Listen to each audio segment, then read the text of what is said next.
A little bit of an introduction here before I get started. This video is about the Cambridge Delta, which is a qualification for English teachers who have already completed the Cambridge CELTA or an equivalent. The intended audience for this video is somebody who has already done the CELTA or an equivalent, is working within the English language teaching industry, and is vaguely familiar with what the Delta is, but doesn't really have a clear idea of what's actually involved in the process. The motivation for making this video is, it's something that's been on the back of my mind ever since I did the Delta. I thought I might be able to get an interesting vlog out of it. Being somebody who's in the industry, I am aware that before you do the Delta, you're quite curious about what the experience would be and what exactly you're going to get yourself into. And then I found that after I've done the Delta, people have asked me a number of questions about it. So with that in mind, there's a good chance that this video might not appeal to my regular subscribers. And there's a possibility that people who don't usually watch this video will find it by searching for maybe YouTube videos about for advice on the Delta. So if you're new to this channel, first of all, apologies about the appearance. I know I'm looking a little bit rough these days. We are in quarantine lockdown here in Vietnam because of the Delta virus, a different Delta than the one I'm going to be talking about. This is not about the Delta variant or coronavirus or anything. Secondly, if it's not already apparent, my videos are rather rambling, amateurish, and unedited. I like to think that some of them result in something useful, but I certainly can't claim that all of them in this style are a success. So if this video produces anything that's useful to you, you're welcome to it. And if you find this rambling and not very useful, then just quit watching. Now I should give dates. I did the Delta Module 1 in 2014. I did the Delta Module 2 in 2018. And I did the Delta Module 3 in 2019. I give those dates for a couple of reasons. One, because things change over time. I think the Delta Module 1 has already changed since I took it, not in any huge significant way, but just the scoring of some of the questions has changed. And secondly, to caveat this, the fact that this is not really fresh in my memory. The Delta Module 2, which is the most intense one, is coming up on 3 years ago now. And no doubt, if I had made this video right after I had finished it, I would have been able to talk in more detail about some of the certain assignments, etc. But I didn't want to make the video right after I finished it because it felt a little bit premature. I wanted to let it settle. So now seems a good distance to do it. So let's start at the beginning. The Delta is divided up into 3 modules.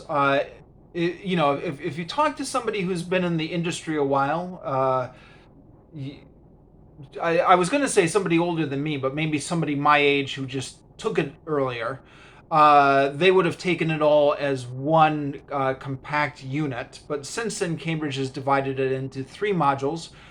1, 2, and 3, but the numbers are a little bit misleading because you can take them in any order. You could do 1 first, or you could do 2 first, or you could do 3 and then 1, etc. 2 is the big one. 2 is the in-person course where you, I say in-person. It is possible to do it by distance nowadays, but you get assessed on 5 lessons and you get assessed on 4 lessons. The last one by an outside tutor, and that's the teaching practice one. Delta Module 1 is a test, and Delta Module 3 is essentially a paper. You have to submit a syllabus. The ideal way to do this, which some people do, is to get the CELTA when you're 23. Do 3 years post-CELTA teaching in a school where you get observed regularly, which some English schools will do and some English schools will not. But you want to get observed regularly, and you want to get feedback on your teaching. They should be critical observations where it's not like the manager is saying, yep, all the students are happy, they like your games. You want the manager to be giving you a lot of critical feedback to try and get you better. And you want to be at a school where the manager knows what he's talking about, where the manager has a delta or an equivalent. And then after 3 years, then you would do the delta maybe when you're about 27. And then maybe you do your master's in ESL when you're 30. And then when you're about 40, then you finally realize that there's no money in ESL and it's time to change careers. But you've had a good career up until that point, where you've been at good schools and you've been earning what would count as a decent salary for ESL and developing yourself. Unfortunately, that's not what I did. I went into English teaching at 23. I spent 8 years in Japan working at schools where I did not get good feedback. I got good feedback from the students, but where I was not observed regularly and being given critical feedback by a manager. Then I went to do the master's degree, which is not the preferred order. It's the delta. It's much preferable to do the delta before the master's, because the delta, the stuff you learn on the delta will feed into a master's much better than vice versa. And then after having done the master's, then I was working in a school in Cambodia where that master's degree was not really relevant. And that's my fault. That's my fault. Part of doing a master's is after you finish the master's, you want to be pursuing jobs that will value a master's. If you end up in a language school that doesn't value a master's, then that was my own fault. But in that school, I did talk to some of the teachers there, and there were actually some very well qualified people in this school. None of them would stay all that long. They would come in for a contract to get the experience for a year or something. But some people had masters, some people had deltas, and some people had both. And I was, feeling a little bit lost and wondering what the next move was. So I was talking to people who had both the masters and a delta, and one woman explained it to me quite well. She said, well, with a master's you can do certain things, and with a delta you can do certain things. And if you have them both, then the world is your oyster. You can pick any job you want in ESL.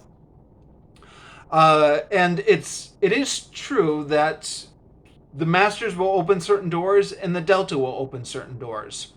So, for example, if you want to work at a university in Taiwan or Japan or Korea or I believe the Middle East, I think you need a master's for that.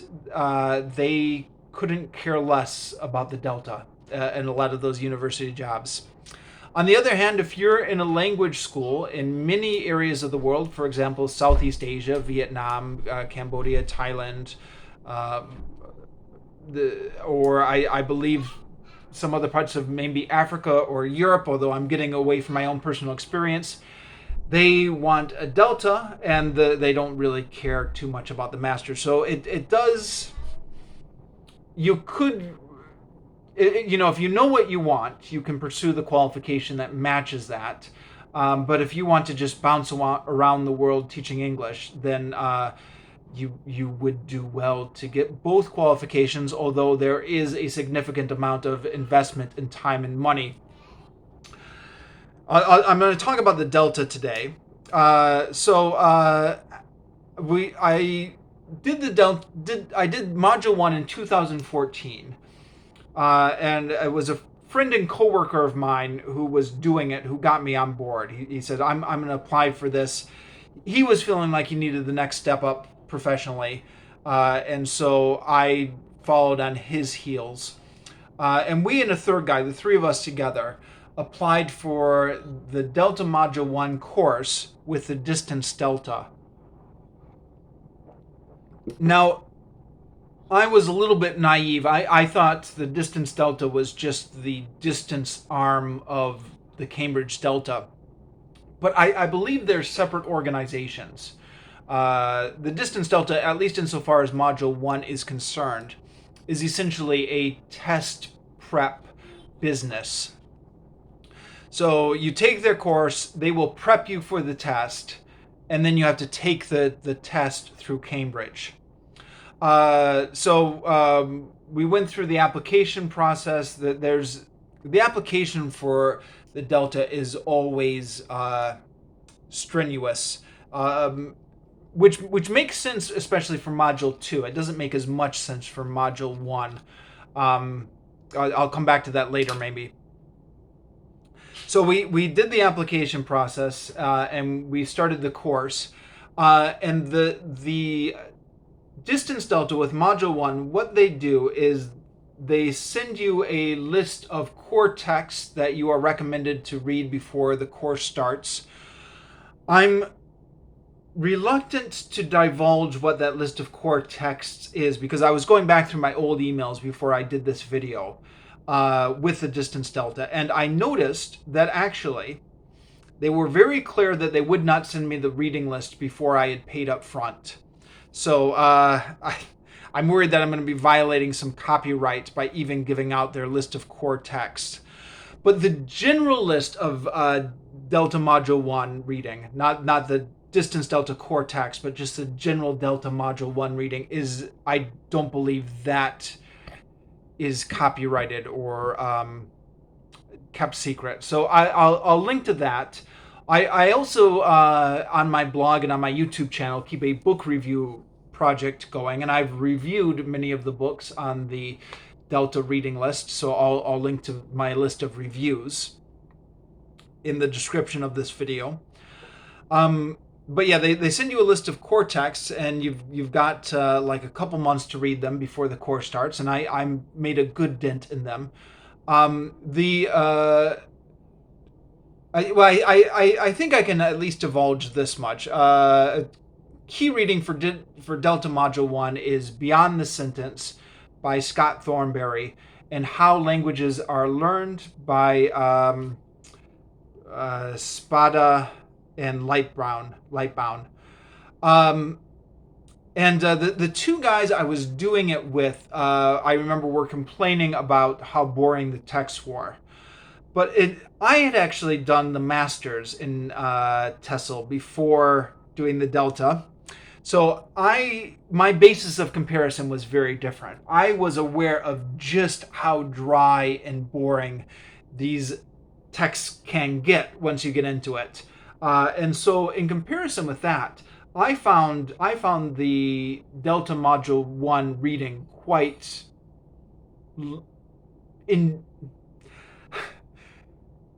Sorry, I'm choosing my words here. I was going to say quite light and enjoyable, but maybe that's pushing it a little bit. But it was definitely leaning towards that. Beyond the Sentence was very readable, and yeah, and I enjoyed parts of it and found it interesting. How Languages Were Learned was very readable, and I enjoyed it and found parts of it interesting. So yeah, and this is really true of most of the books on the Delta reading list. They are not hardcore academic books like you would get when you would do the masters. They are, for the by and large, with a couple exceptions, but by and large, geared very much towards the non-academic teacher.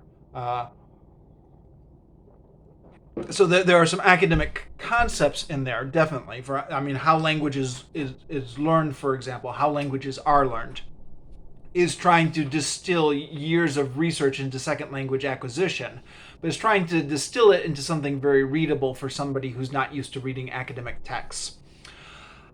Which actually brings me to another point maybe I forgot to mention. You want to have access to a library when you're doing any module of the Delta. And this is something that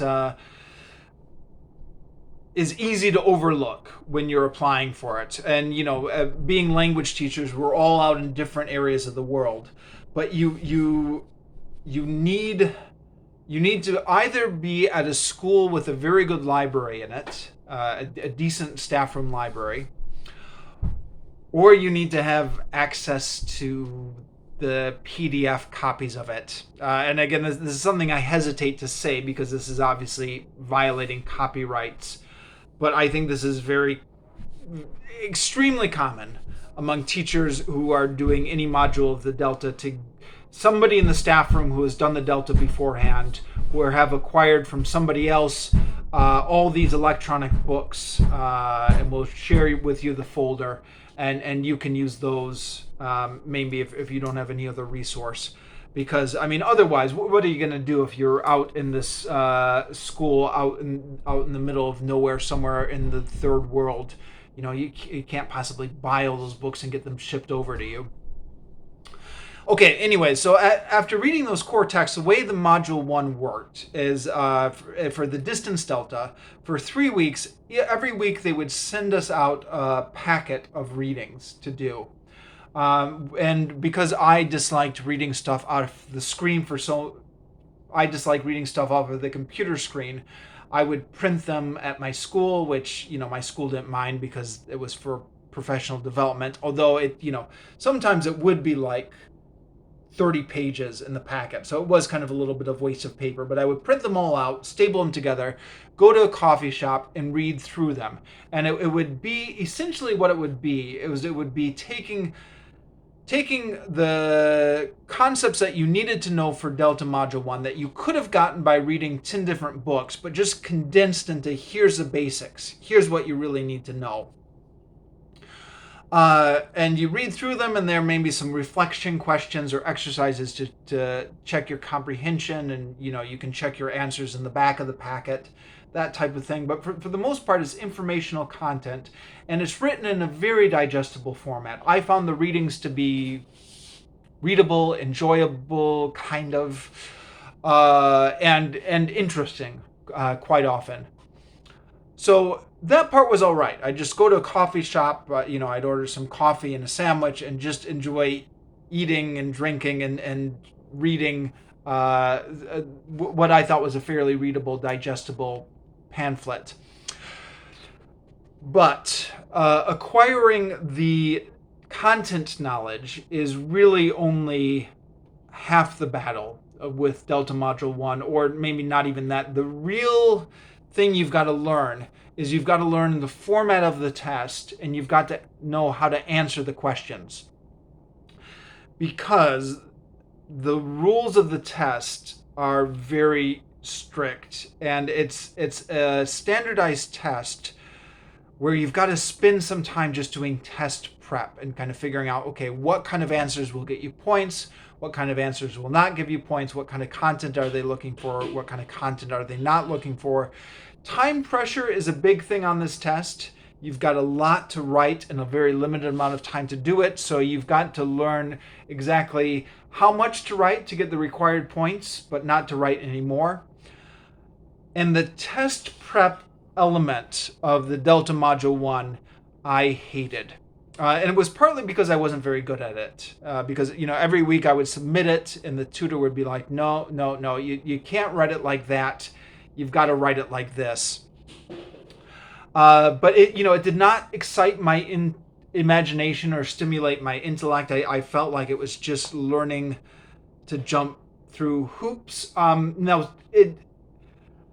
Since then, I have discovered that perhaps I've got the wrong personality type for it or whatever, because there are some personality types who, once they realize what Module 1 is, once they realize it's about mastering the format of the test, will really zone in and master the format of the test. I've worked with a couple people who are like that and who have really done very well on Module 1 and been very focused on just mastering the test. I was resistant to that. I thought, I like the theory. I like learning about linguistics. I like this stuff, but I hate the test prep. But that's what it is, Module 1. So Distance Delta every week they send you the reading, and then they send you the test prep, and then you've got to read the section. This is how you answer this section of the test. This is what you need to do. Then they you some practice, and you do it, and you send it to the tutor, and then the tutor gives you feedback. And quite often in the first few weeks, the tutor is like, no, that's completely wrong. You wouldn't get any points for this. This is how you have to do it. But then by the end of those 3 months, then you're getting the hang of it a bit. And then you actually take the test. Now the test is actually not arranged by the distance delta. They're just preparing you for the test. You've got to arrange the test yourself at a Cambridge approved test center. And I was lucky. The school I was working at was a Cambridge approved test center.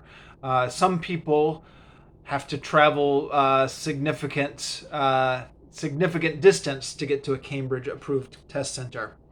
I should start talking here about the costs, because the costs are definitely a factor if you're considering doing the Delta. At the time, back in 2014, the Module 1 on the distance Delta was 600 pounds. I'm an American, so I believe a pound is $1.50, right? So it was something like $1,000 or something like that, which I paid to them by bank transfer. And then in addition to that, you have to pay, I don't remember what it was, $150 to take the test. The test prep course is definitely the main part of that. The test, I forget. I think it's something like, there's 2 papers. What was it? See, this is where my memory gets a little bit foggy. 1 hour each with a small break in the middle. And you're doing it at an approved test center, so there's somebody watching you there and collecting your papers afterwards. So I took it with 3 coworkers. 2 of us passed, and 1 person did not, which I believe is representative of the pass rates. I think it's 2/3 typically pass Module 1. But the good news is, if you fail Module 1, you can just retake it. Now, they only offer it twice a year. I believe that's the case, unless they've changed that. They only hold the test twice a year, so you've got to wait 6 months for it to come around again. But you don't have to sign up. You don't have to sign up for the distance Delta again, and you don't have to retake the whole course again. You can just keep the materials that you've gotten from the distance Delta. And